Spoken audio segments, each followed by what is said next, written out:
Now what I'm going to do is go into the target areas with your 1 through 10 strikes. I assume a fighting stance.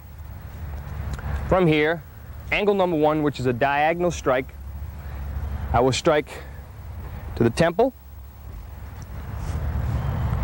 to the carotid artery, or to the clavicle. Same thing on angle number 2. Remember, it's a diagonal strike to the temple,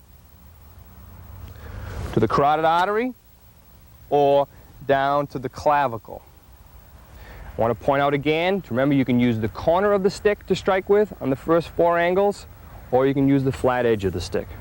Each one will create a different effect. Okay, now angle number 3 goes to the shoulder, if his arms are down, or the elbow. The same thing on the opposite side, which is 4, to the shoulder or to the elbow. If his hands are raised, I'll strike into the rib cage on 3 and 4, or hip bones on 3 and 4.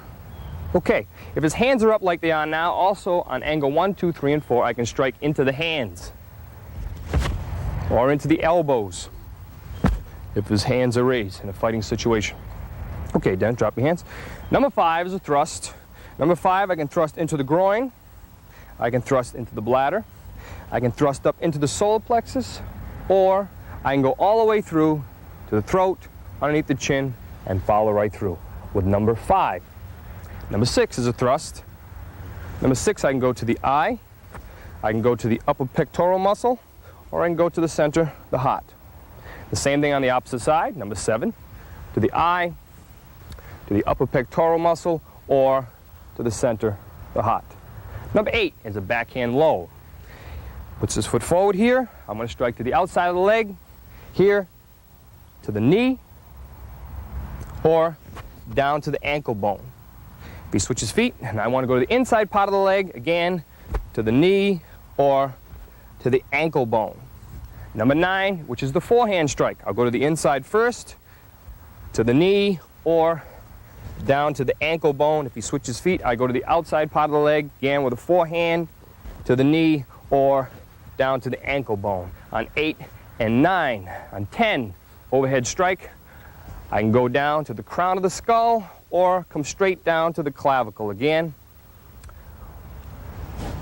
Overhead strike to the crown of the skull, or straight down to the clavicle.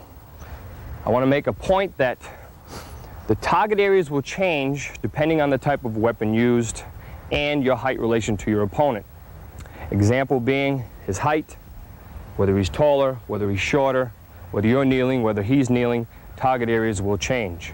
I also want to make a point that you can experiment and use different weapons. This could be an umbrella, it could be a knife, it could be a baseball bat, it could be a sword, it could be a tire on, and we could go on and on. So you can experiment with different type of weapons on all these strikes.